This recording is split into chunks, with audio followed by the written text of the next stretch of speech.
Tu és fiel, Jesus. Maravilhoso é o teu nome. Aleluia. Oh, Espírito Santo. Aleluia. Pastor, a igreja, amém? Amém. Amém. Tome seu assento em nome de Jesus. Lembra comigo a sua Bíblia no livro da Revelação, capítulo de número 3, a partir do verso de número 14. Livro do Apocalipse, ou a Revelação, capítulo de número 3, a partir do verso 14. Nós vamos fazer a leitura do verso 14 até o verso 22, para a honra e glória do Senhor. O capítulo de número 3 fala sobre as cartas enviadas das igrejas na Ásia Menor, e em específico esse trecho fala sobre a 7ª carta, a carta enviada à igreja de Laodiceia. Apocalipse, capítulo de número 3, verso 14. Quem encontrou, dá um glória a Deus. Glória a Deus. Quem não encontrou, está sem a Bíblia, acompanha aqui pelo Data Show. Vamos fazer todos a leitura que diz assim, acompanhe aí. E o anjo da igreja que está em Laodiceia escreve: isto diz o Amém, a testemunha fiel e verdadeira, o princípio da criação de Deus.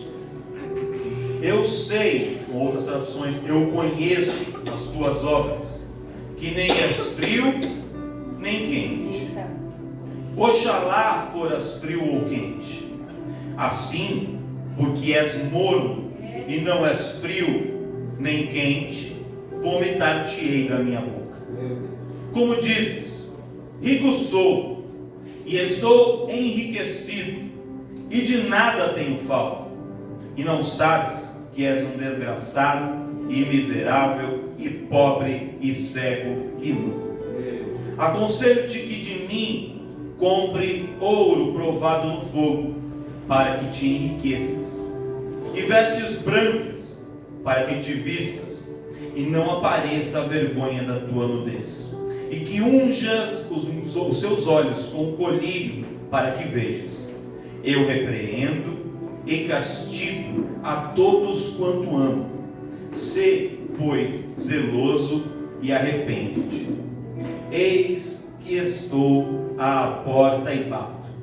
Se alguém ouvir a minha voz e abrir a porta, entrarei em sua casa, e com ele cearei, e ele comigo.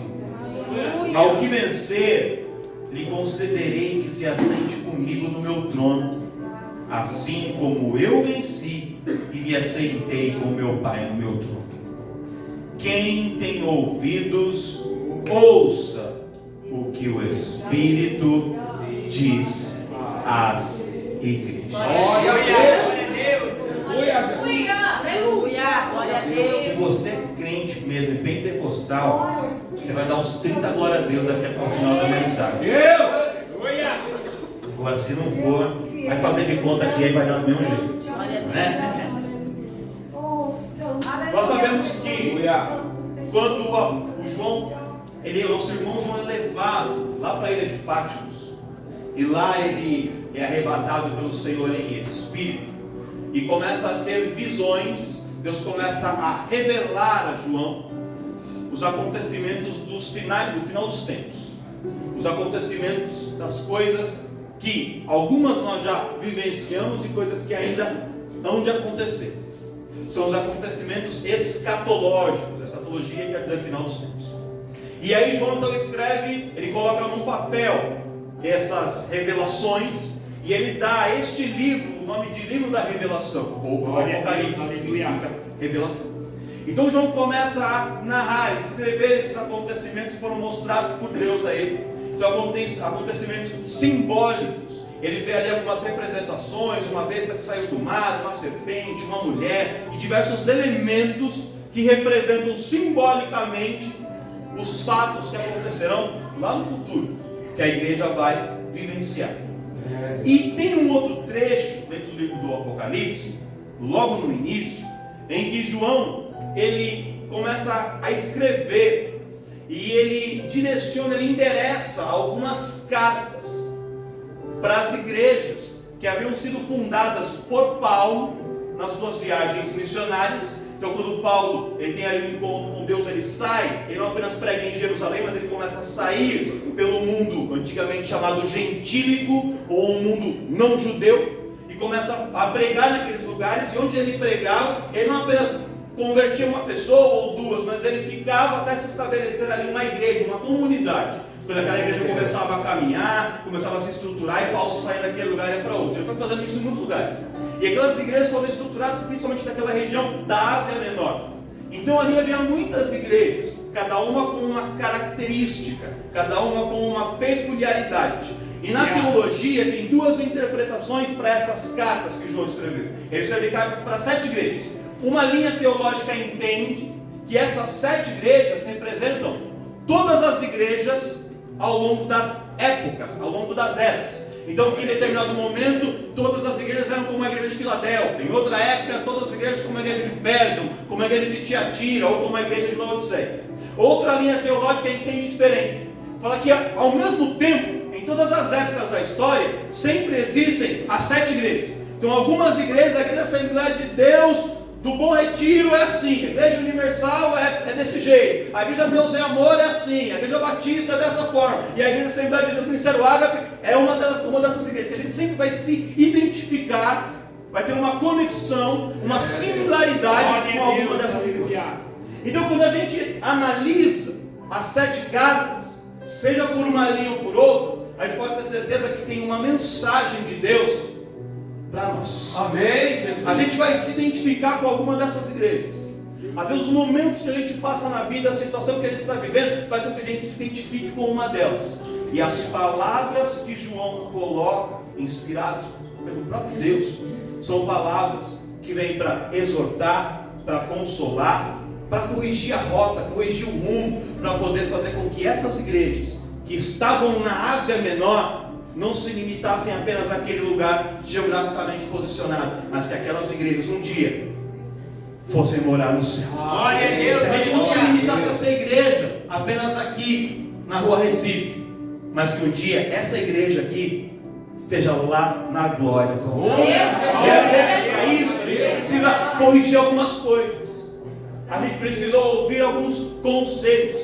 E eu acho lindo, já vou começar na minha ministração por um dos versículos finais, o versículo 19, que fala assim, ó: eu, Senhor, só gasto o meu tempo para chamar atenção, para repreender, para dar um conselho, para chamar de canto aquele que eu amo.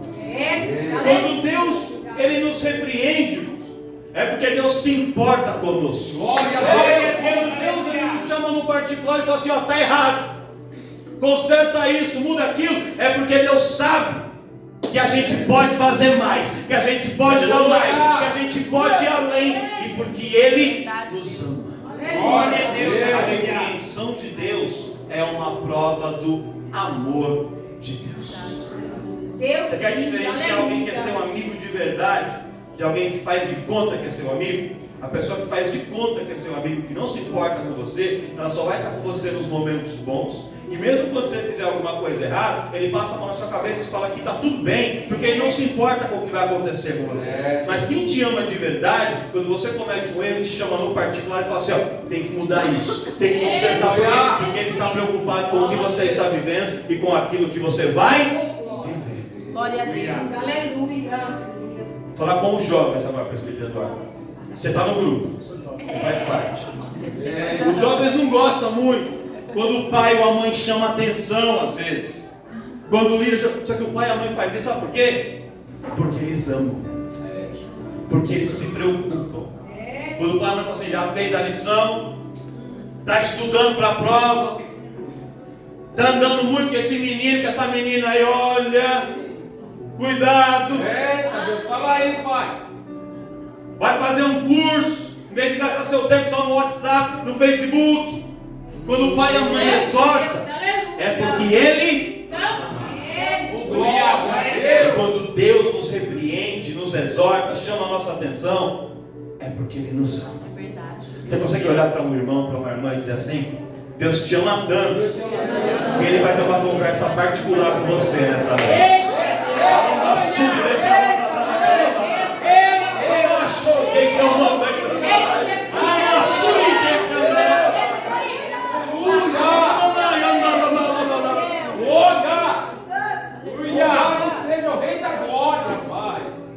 tão lindo, que até a maneira como ele usa para nos exortar, para chamar a nossa atenção, para nos disciplinar, é tudo dentro de um contexto.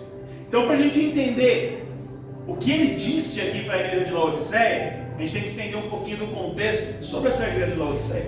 Quem era essa igreja? O que estava acontecendo com ela? Qual era o contexto? Laodiceia era uma cidade que ficava na região da Frígia, e era a cidade mais rica da região da Frígia. Ela ficava muito próxima da cidade de Éfeso, da cidade de Pérgamo, da cidade de Filadélfia também, e ela ficava numa encruzilhada com as principais rotas comerciais daquela região do mundo antigo. Então, tanto as rotas comerciais terrestres, como as rotas comerciais marítimas, Laodiceia ficava bem na encruzilhada. Então, quem comprava produtos dos portos e ia trazer para distribuir nas cidades, tinha que passar por Laodiceia, na ida e na volta. Então, Laodiceia se estabelece, naquela época, como um centro comercial muito importante. Que eles fizeram? Sua divisão, empreendedores. Eles montaram vários bancos em Laodiceia e casas de câmbio. Então, quando as pessoas de várias nações vinham e paravam nos portos para fazer negócio, para fazer comércio, cada um comprava e pagava com a sua moeda. Então, em Laodiceia, eles iam até Laodiceia para poder trocar aquelas moedas que eles tinham recebido pela moeda do seu próprio país, nas casas de câmbio. Então, quando eles iam até lá, eles comiam nos restaurantes de Laodiceia, eles dormiam nos hotéis de Laodiceia, eles consumiam ali nas lojinhas de Laodiceia. Então, eles tinham um comércio muito farto por causa das suas casas comerciais, casas de câmbio, os seus bancos que haviam lá. Então, era uma cidade que movimentava muito dinheiro. E além disso, Laodiceia era uma cidade que tinha uma faculdade de medicina muito famosa no mundo antigo.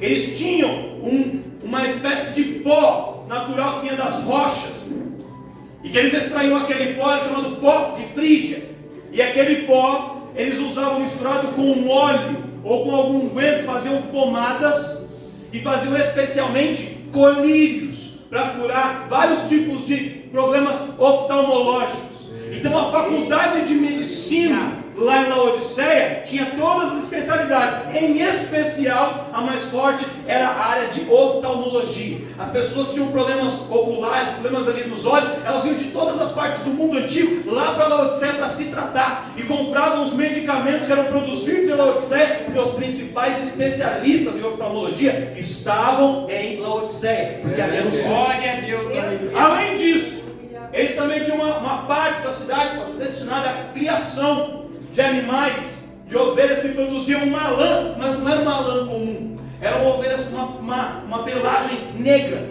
uma lã preta, uma cor muito diferente, muito brilhosa, muito lustrosa. Então era uma lã preta que não precisava ser tingida, ela era naturalmente preta.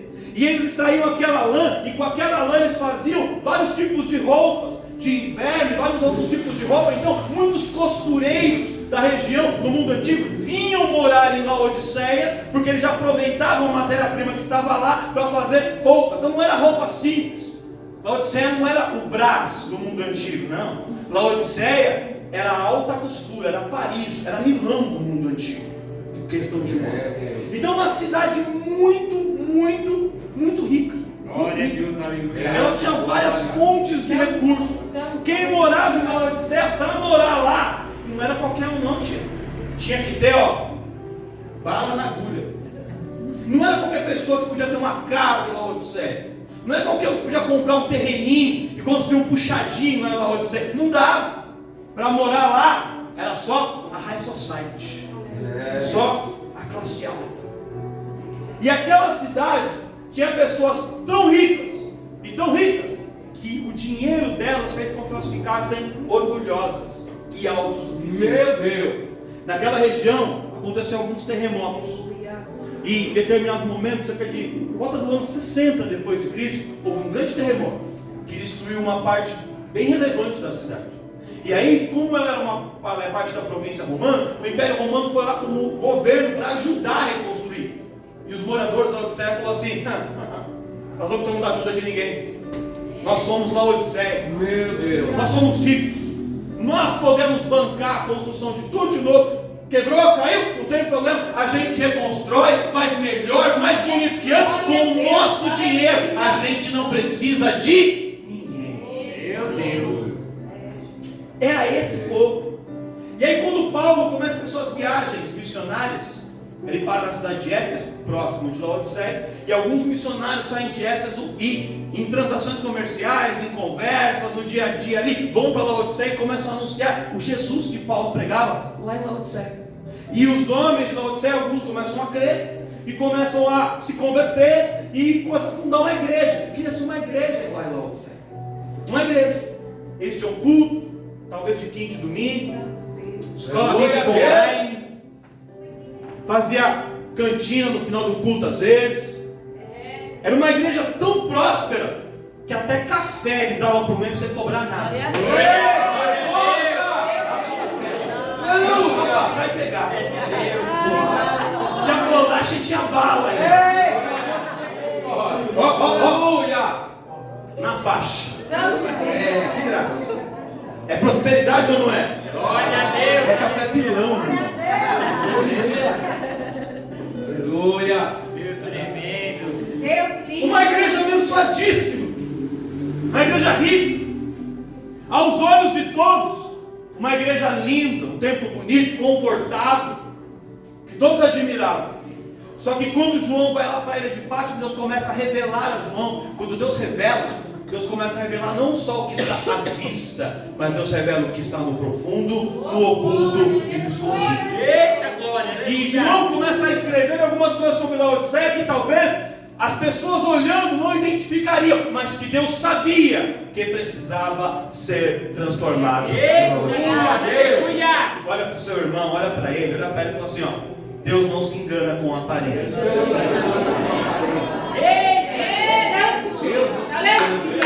Fala para ele assim, ó, às vezes por fora está bonito, mas Deus olha lá dentro. Deus olha lá dentro. Deus olha lá dentro.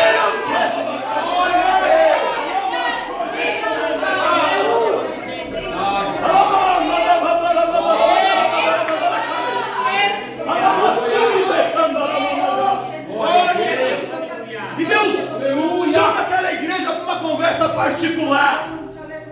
E João escreve a carta para o pastor de Laodiceia para que ele lesse para toda a congregação, para toda a igreja. E quando Deus começa a dizer, ele fala assim, olha, eu tenho uma coisa para dizer para vocês. Vocês não são frios, nem são quentes. Vocês são mornos. E sendo morno, eu vomitar-te-ei da minha boca. Quando Deus fala isso, ele fazia alusão a uma outra característica importante da cidade de Laodiceia. Lá em Laodiceia não havia fontes de água, não tinha. Eles não tinham rios, eles não tinham. Então as águas da cidade, para que eles pudessem beber, vinham de outros lugares. Em especial de uma cidade vizinha chamada Hierápolis, que ficava a cerca de 10 quilômetros. Hierápolis ficava numa posição mais elevada. Então eles construíram tubulações, canos, que traziam as águas de Hierápolis até Laodiceia. E a outra cidade vizinha que também fornecia um pouco de água, ainda que numa quantidade bem menor, era Colossos. Em Colossos, o clima era mais frio, era uma cidade de um clima mais frio. Então as águas de Colossos eram águas geladas, eram águas refrescantes. Colossos era conhecida por suas águas frias. As pessoas iam lá, quando fazia muito calor nas outras partes, no verão, ali em Roma, o pessoal ia para Colossos passar ali o verão ali, que era mais fresco, era mais ameno, com suas águas frias.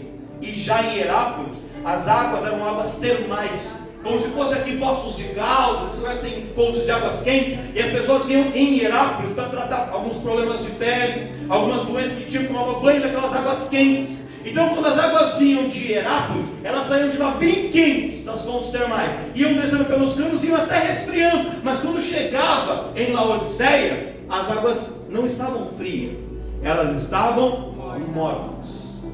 E aí quando a pessoa ia tomar aquela água morna, dava uma sensação desagradável. O sabor, o paladar era desagradável. Uma água quente, irmãos, se usa para fazer um café, um chá, né? Uma água gelada Você enche a garrafinha. Aleluia. Deus grande. Que inveja, né? Aleluia. Refresca. Glória. Água morna serve para quê? Pra nada. Você não consegue fazer um café com água morna, não consegue matar azeite com água morna. Ela está lá, é água. Mas por causa do seu estado, ela perde a sua utilidade. E o que Deus faz? Deus compara a igreja de Laodiceia àquela situação. Ela fala, quem dera vocês fossem quentes como as águas de Herápolis que curam enfermidades. Quem dera vocês fossem frios como as águas de Colosso que trazem refrigério. Mas vocês não são nem lá nem cá. Vocês são mornos. E assim não serve. É Deus, aleluia. Grande Deus. Põe a mão no ombro do irmão do seu lado. Põe a mão. Vê com a temperatura que está aí. Está quente? Está frio ou está morno? Vê como é que está aí.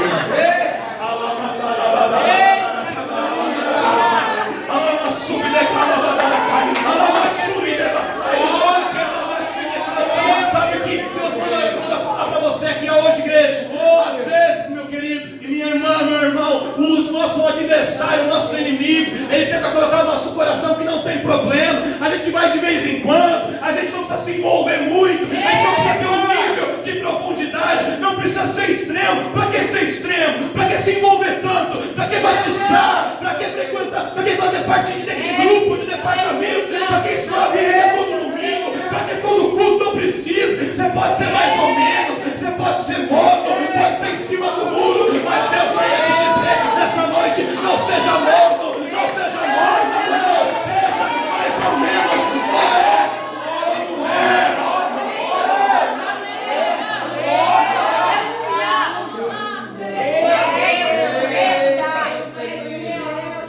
Posso falar uma coisa hoje, irmão? Sério, de verdade. Você aguenta?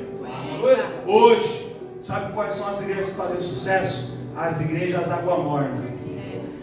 É aquela igreja de venha como está e pode permanecer do mesmo jeito, não tem problema. Dizimando, está tudo certo.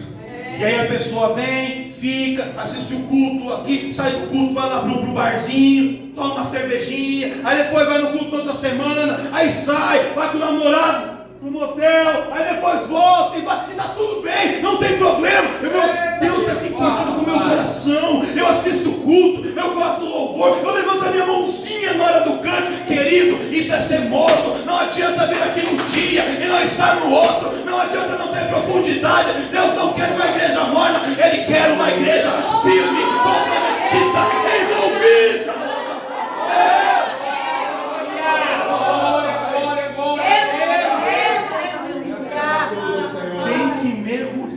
Glória a Deus, aleluia.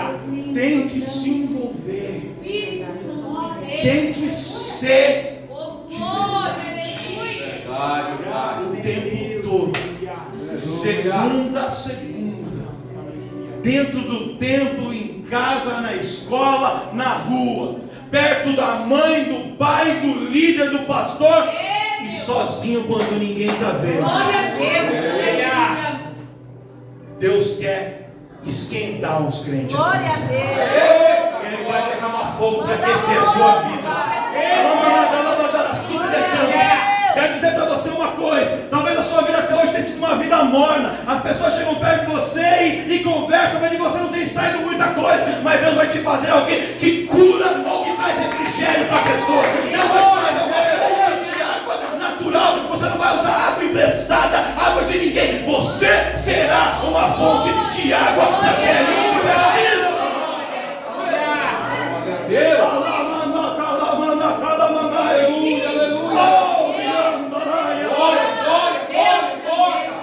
Aleluia. Fala aí, Senhor. Nos ensina, ó Pai. Você aguenta um pouquinho mais? Glória. Glória a Deus. Deus ainda continua falando, fala assim, ó. Você pensa que você é rico, que você é autossuficiente. Rico sou e estou enriquecido. Eu não preciso de ninguém. Eu me basto sozinho. Mas irmãos, ninguém se basta sozinho. Aleluia. Tem um hino que eu cantava na igreja quando eu era uma ovelhinha de Jesus. E dizia assim: eu preciso de você. Você precisa de mim.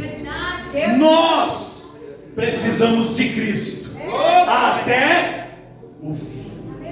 Eu preciso de você. E você precisa de mim. E todos nós, Ministério Ágape, precisamos de Cristo para nos sustentar, para nos guardar até o fim. Aleluia. Nunca ache, irmãos, que você consegue fazer as coisas sozinho. Não consegue. Tem um ditado que diz: quem quer chegar rápido vai sozinho, mas quem quer chegar longe vai bem acompanhado. Aleluia. Glória a Deus. Quem anda sozinho não vai longe. Ele até anda mais rápido, mas ele anda curtas distâncias. Ele tem pequenas evoluções. Cada vez mais, até o mundo entende isso. Até empresas grandes, seculares, estão entendendo que não tem como você ter pessoas sozinhas fazendo o trabalho. Você precisa ter times, equipes bem coordenadas, alinhados, todo mundo harmônico trabalhando. Não dá para sentar ali no barquinho e um remar para um lado e o outro remar para o outro, ou um remar e o outro só ficar olhando. Todo mundo tem que remar junto, sincronizado, ao mesmo tempo, na mesma direção. Aí a coisa vai para frente. Glória a Deus. Você está falando só de igreja, pastor? Não, eu estou falando de família também.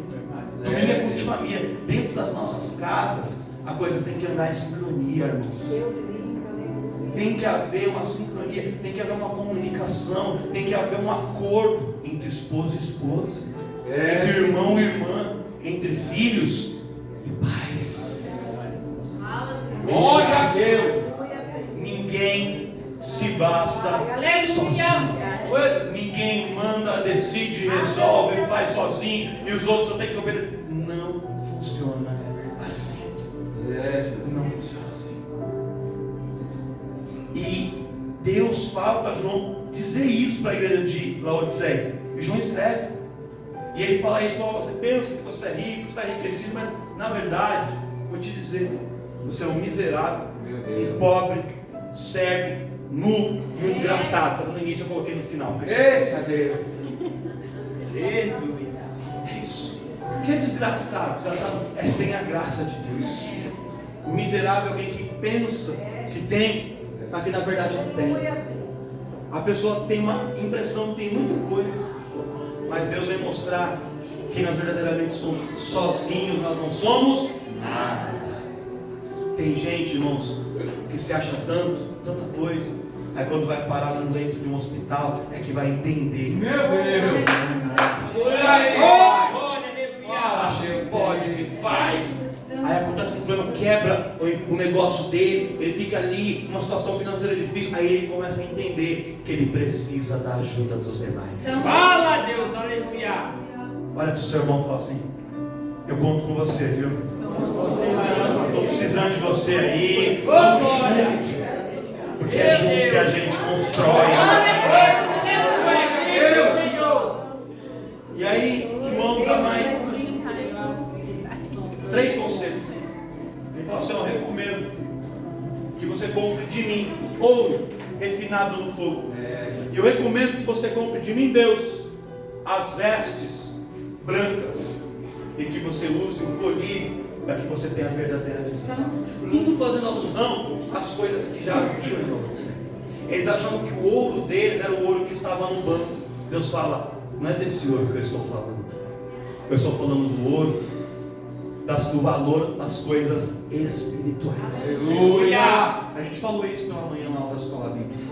Quando Ageu profetiza ao povo para construir o templo, e o povo olha e fala assim: mas que templo que a gente vai construir? Salomão construiu um templo que só dentro do Santo dos Santos ele foi revestido com ouro, e foi usado 22.500 quilos de ouro para revestir o Santo dos Santos. A gente não tem nada de ouro. Nosso templo vai ser só de madeira, de cimento, de tijolo. No máximo é colocar um gesso no teto assim para dar uma aparência melhor. No máximo isso. Que templo é esse? E aí Deus fala assim: se eu quisesse ouro no templo, eu mesmo colocava ouro nas paredes de tudo. eu, Senhor, sou o dono do ouro e sou o dono da prata. Tudo é meu, tudo pertence a mim. Não é desse ouro que eu estou falando. Não é isso que importa para mim. Não importa ter um monte de ouro, ter um monte de prata, ter todas as coisas boas dessa terra, se você não tem as riquezas espirituais com Deus. Aleluia, glória a Deus. Ele está falando conosco desde de manhã sobre a gente ser mais espiritual. Deus, aleluia.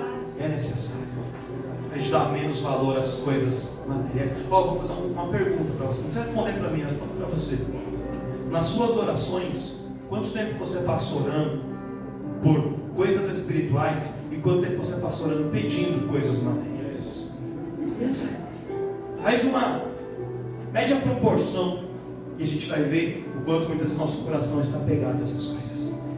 Ele continua dizendo: compre de mim o verdadeiro colírio. Aleluia. O colírio não produzido com pó de Frígia aqui de Laodiceia, não. O colírio que abre a visão espiritual. O colírio que faz com que a gente olhe uma outra pessoa, não só enxergando os defeitos dela, mas enxergando que ele ou ela, assim como eu, somos seres criados à imagem e semelhança de Deus, com qualidades e com defeitos, mas que Deus ama e são especiais para Deus. Aquela visão espiritual, como o profeta Eliseu tinha, que seu moço Geazi não tinha. E aí quando os inimigos cercaram a casa de Eliseu, Geazi olha e fala assim: Eliseu, estamos perdidos, acabou tudo, acabou nossa história hoje. Os inimigos estão aí com carros de ferro, com lanças, com espada, com escudo, com atiradora, com metralhadora, com todas as armas aí. E Eliseu falou assim: vem aqui, Geazi. Aí ele pegou aquele colírio do céu, deixa uma pingadinha nos seus olhos para que você possa ver. Deus, abre os olhos desse moço para que ele possa ver o que eu estou vendo e que ele não viu. Aí quando o Eliseu pinga o colírio espiritual nos olhos de Geazi, ele abre os olhos e vê e fala assim: diz agora o que você vê. E ele fala: eu continuo vendo os carros e cavalos do inimigo aqui na horizontal, mas quando eu olho para cima, quando eu olho para o alto, eu vejo carros e cavalos de fogo enviados por Deus para vir em meu socorro. A visão espiritual nos faz ver que Deus não nos desampara mesmo em meio às maiores lutas e maiores batalhas. A visão espiritual nos faz enxergar saída aonde não parecia haver saída. A visão espiritual nos faz enxergar possibilidades que a visão natural não nos mostra. Quando a gente olha com o olhar natural, a gente só vê um gigante de quase 3 metros de altura e com uma lança pesada. Mas quando a gente olha com o olhar espiritual, a gente vê que uma pedrinha bem manejada e direcionada por Deus é capaz de derrubar aquele gigante, dar a vitória. Quando a gente enxerga as coisas com os olhos espirituais, irmão, quando o colírio espiritual é pingado nos nossos olhos, a gente olha para uma situação e fala assim: olha, vai ter aí uma aula de música, eu vim, fiz uma aula, fiz 2, estou com dificuldade, talvez eu não sirva para isso, vou desistir. Mas aí vem a visão espiritual e mostra que a gente não pode desistir diante da primeira dificuldade, porque Deus nos chamou e Ele nos capacita, Ele nos adestra, Ele nos dá condições de fazer aquilo que a gente não é capaz de fazer sozinho. Ele nos leva além.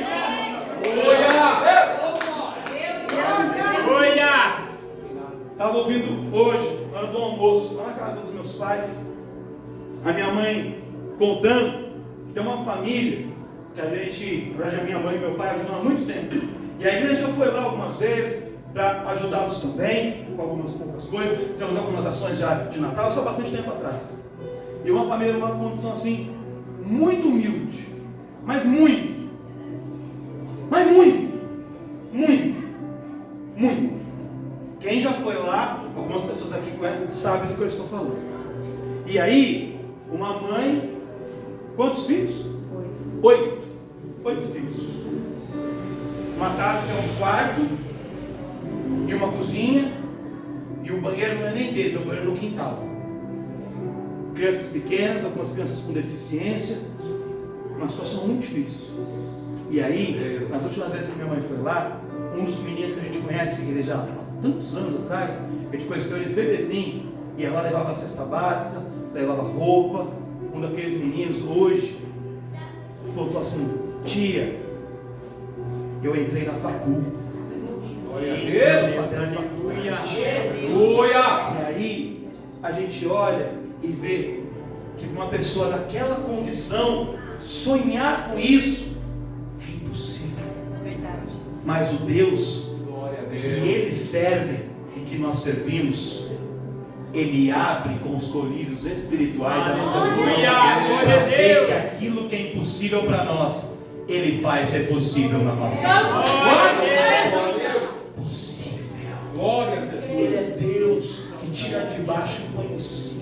Ele é Deus que pega aquele que não é e faz ser. Ele pega as coisas pequenas desse mundo para confundir a grande, e as coisas loucas para confundir as sábias, e aquelas que não são para confundir as que pensam que são. Este é Deus. Deus vai brincar o colírio espiritual nos meus olhos e nos seus olhos, para que quando você se olhar no espelho, você não veja uma pessoa qualquer, uma pessoa fracassada, uma pessoa derrotada, uma pessoa perdida. Não, que Deus, você possa ver aquilo que Deus vê, alguém especial, que Ele ama, que Ele deu a vida do Filho dele para morrer por você, e que Ele vai te fazer sair de baixo e te colocar em posições altas. E eu finalizo aqui. A última recomendação é: compre vestes brancas. Eles tinham lá uma lã preta muito bonita. Eu gosto de usar preto, gosto. Roupa escura, roupa preta, eu gosto. Fica mais elegante, né, irmãos? Assim. Mas espiritualmente falando, as vestes brancas representam a pureza. Isso não tem nada a ver com racismo, com nada disso. É apenas uma simbologia de pureza, de limpeza. A cor branca do tecido. E Deus fala assim: olha, compre de mim, Deus, vestes brancas, que significa santidade. Aleluia, glória a Deus. Sem santidade, irmãos, você não vai ver Deus. Sem santidade, você pode ver as maiores festas desse mundo. Você pode ver vários shows bacanas e festivais, Lollapalooza, Rock in Rio, o que você quiser. Sem santidade, você pode abrir a internet e ver um monte de coisa, mas você não vai ver a Deus. Quem vê a Deus é quem tem as vestes brancas, lavadas no sangue do Cordeiro de Deus. Aleluia. E eu quero te falar uma coisa para encerrar essa mensagem. Santidade não saiu de moda. Não sei. Hoje, irmãos, quando a gente fala de santidade, sabe como os crentes ficam? Olha para o irmão do seu lado. É desse jeito que ele fica. Essa cara aí. Eita, aleluia!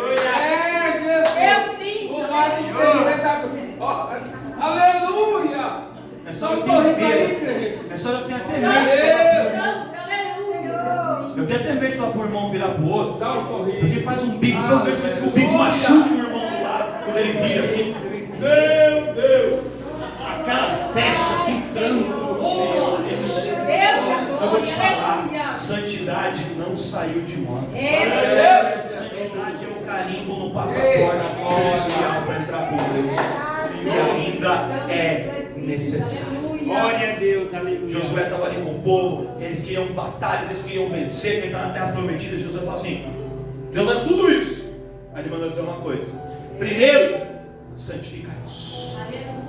E depois vereis as maravilhas. É verdade. Aleluia, glória a Quem Deus. entendeu o que Deus falou aí?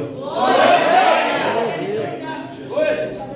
Santificai-vos, a mão foi maravilha.